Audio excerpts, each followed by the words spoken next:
నమస్తే, welcome to Aadyam media. నేను మీ స్వర్ణ. ప్రస్తుతం మనతో పాటు ఉన్నారు సినీ క్రిటిక్ విజ్ఞాన్ గారు. హలో విజ్ఞాన్ గారు.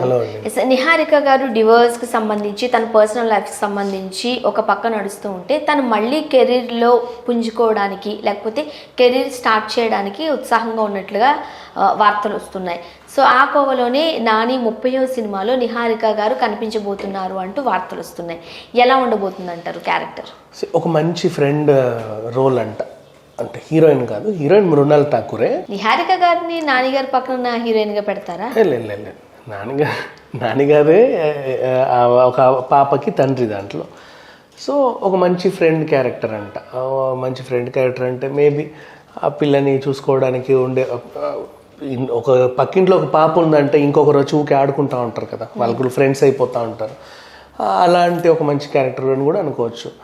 లేకపోతే ఏదైనా కానీ ఈ అమ్మాయి దీంతో చేయడం ఎందుకో నాకు నచ్చలేదు అసలు. మీకు నచ్చలే? ఎందుకు? ఏది నచ్చదు మీకు? అట్లానే కాదు, అంటే ప్రజెంట్ ఆ పిల్ల మీద చాలా నెగిటివ్స్ ఉన్నాయి. నాని ఇప్పుడే హిట్ కొట్టి పైకి వస్తున్నాడు, మళ్ళీ ఈమెన్ అందులో పెట్టడం ఎందుకు అని చెప్పేసి. మంచి క్యారెక్టర్ ఏమో అందులో ఏముంది? మంచి క్యారెక్టర్ ఇంకా ఎవరికైనా ఇవ్వచ్చు కదా, ఈమె చేయాలని ఏముంది? నిహారిక గారు చేస్తే మీకు వచ్చిన బాధ ఏంటి? అట్లేం లేదు, నెగిటివ్స్ ఉన్నాయి కదా, నాని సినిమాకి ఎందుకు మైనస్ అవుతుందేమో అనిపించింది, అంత మించి ఇంకే. పర్సనల్ లైఫ్ లో చాలా మందికి నెగిటివ్స్ ఉంటాయి, అలా అని చెప్పి వాళ్ళ సినిమాలు చేయడం మానేస్తారా? అంటే ఇప్పుడు ఫర్ ఎగ్జాంపుల్ పవిత్ర లోకేష్ నరేష్ ఉన్నారు కదా, ఆమెన్న ఏ సినిమాలు ఎవరు చూడట్లా, వాళ్ళ మీద నరేష్ ని కూడా అలాగే చేస్తున్నారు. ఆయన ఉంటే సినిమాలు చూడట్లా, ఫ్యామిలీ ఆడియన్స్ వెళ్ళట్లా, అమ్మో ఏమున్నాడేంటి వద్దు ఆ సినిమా వద్దు అంటున్నారంట. ఇప్పుడు అలాగేమన్నా నిహారిక చూస్తారా? సేమ్ అలాగే నిహారికని కూడా పాప మా పిల్లోడితో అయిన తర్వాత ఈ ముందంటే వద్దు అన్నట్టు తయారైందనమాట సినిమా. సో ఆ నెగిటివిటీ రాకుండా ఉండాలని నాకు అనిపించింది. సరే ఏదేమైనా అది వాళ్ళ ఇష్టం, అది అంటే తెలిసి అట్లా ఏమి ఉండదు, ఆ రోల్కి ఆమె సరిపోయి ఉంటుంది, తీసుకొని ఉంటారు. అండ్ ఇంకోటి దీంట్లో అది ఎంతవరకు నిజముందో నాకు తెలియదు కానీ నెక్స్ట్ పవన్ కళ్యాణ్తో కూడా నాని సినిమా అని చెప్పేసి ఒకటి వచ్చింది. ఎన్ని చేస్తారో పవన్ కళ్యాణ్ గారు నాకు అర్థం కాలేదు. తర్వాత ఓజీలోనే ఒక మంచి ఇంపార్టెంట్ పవర్ఫుల్ క్యారెక్టర్ ఉంది, దానికి నాని గారిని అడిగారు అన్నట్టు ఉంది. సో నాని గారు ఒప్పుకుంటారో లేదో మనకు తెలియదు, బట్ ఏదేమైనప్పటికీ ఇట్స్ ఓకే, నాట్ బ్యాడ్. సరే ఇక నాని 30 గురించి మాట్లాడుకుంటే,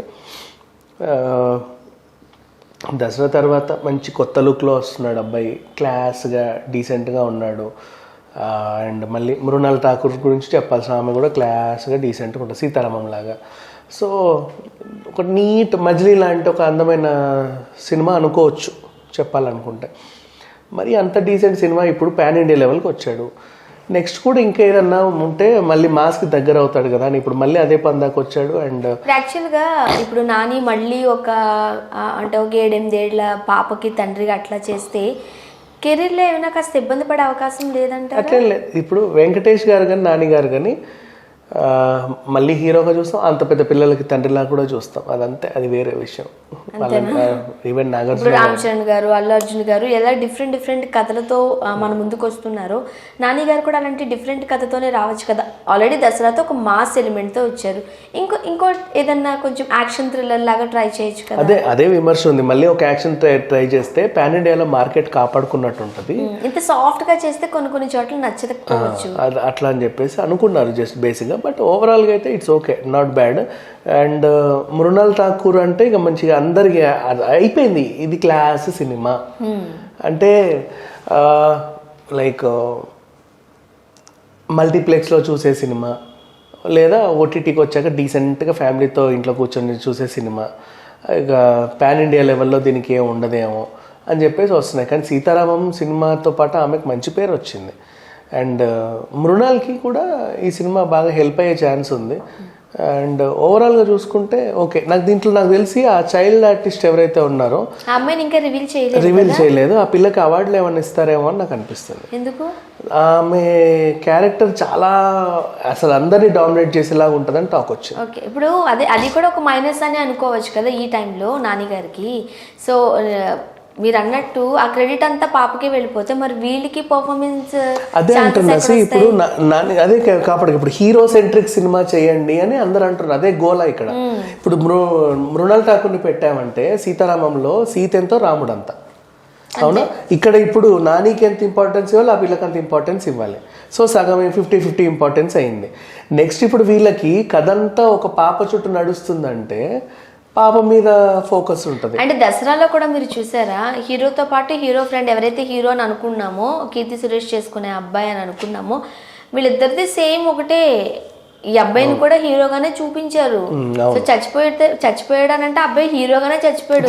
అయ్యో నా ఫ్రెండ్ నాకు ఇంతకు ముందు చెప్పలేదే అన్నట్టుగానే చచ్చిపోయాడు ఆ అబ్బాయి. అవును. సో అట్లా అనుకుంటే అక్కడ కూడా నాని గారికి షేర్ వెళ్ళిందని అనుకోవచ్చు. షేర్ వెళ్ళింది, బట్ ఆయన వాడిని చంపేసిన తర్వాత ఈయన నిలబడ్డాడు కదా, లాస్ట్ వరకు మోసాడు సినిమా. సో అట్లా ఇప్పుడు దీంట్లో ఏంటంటే పాప మీద ఎమోషన్స్ బాగా వర్కౌట్ అవుతాయని, అండ్ నెక్స్ట్ ఇంకొకటి ఆ పాప క్యారెక్టర్ చనిపోతుందని, నాని రివెంజ్ తీసుకుంటారని, ఆ రివెంజ్ టైప్లో సెకండ్ హాఫ్లో కథ మలుపు తిరుగుద్దని చెప్పేసి అంటున్నారు. బట్ ఏదేమైనప్పుడు ఎందుకంటే ఏదో షూట్ లొకేషన్స్ అక్కడిక్కడ కూడా పాప అంటే కొన్ని లీకులు వచ్చాయి, వీళ్ళు మాట్లాడుకుంటుంటే.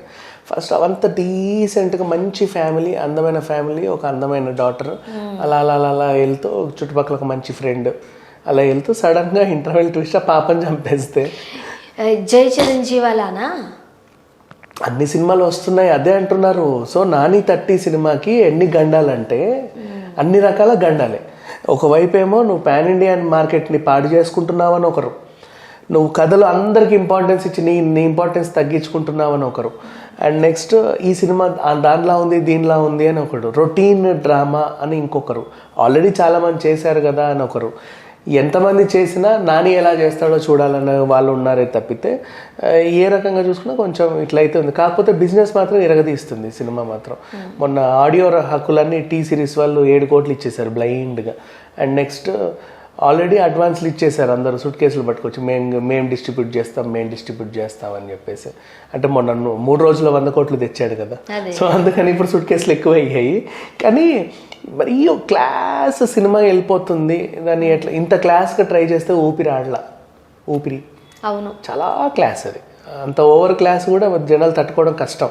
ఇప్పుడు వారసుడు కూడా క్లాసే, మితిమీరిన క్లాస్, అది చాలా హై లెవెల్ క్లాస్ అనమాట. వాళ్ళకి అది ఉంటదు. సో మనకి కొంచెం మాస్ కావాలి, ఆ డైలాగ్స్ పడాలి, ఆ స్టెప్పులు పడాలి. ఎంత అలవైకుంఠపురంలో క్లాస్ అయినప్పటికీ సగం మాస్ ఉంది కదా. అదే కదా, ఫైట్లు ఎంత బాగా చేశాడు. ఫస్ట్ ఫైట్ చున్నీ తెచ్చేసి అండ్ ఇలాగా నవదీప్ ఇలా తిప్పాడు, అలాంటివి ఏమిటి ఉండాలి మనకి. మరి ఓవర్ క్లాస్ అయితే రాధేశ్యామ్ ఏమైంది, ఓవర్ క్లాస్. భయపెడుతున్నారు మీరు, చెప్తున్నా. అంత నేను భయపెట్టట్లేదు మా, అంటే జనరల్గా అట్లా ఉంది. జనాలు మాట్లాడేవే కదా, మనం మాట్లాడుకునేవి. మన అభిప్రాయాలు ఏముంటాయి చెప్పు బేసిక్గా. నేను ఏదో ఫ్లాప్ కావాలని కోరుకుంటాం, మనం ఏమైనా హిట్ అవ్వాలని అనుకుంటాం. ఇంకా ప్రీ బిజినెస్ బాగా జరిగితే మనం ఎంత సంతోషంగా మాట్లాడుకుంటాం, అబ్బా ఇంత వచ్చింది అని చెప్పి. దసరా చాలా హ్యాపీగా మాట్లాడు, అదే అంటున్నా. సో దాన్ని వెంటనే ఆ గ్రాఫ్ని మార్చేస్తూ ఉంటే వీళ్ళు అరే ఏంటా అనిపిస్తుంది, అంతమించి ఇంకేం లేదు. Thank you so much.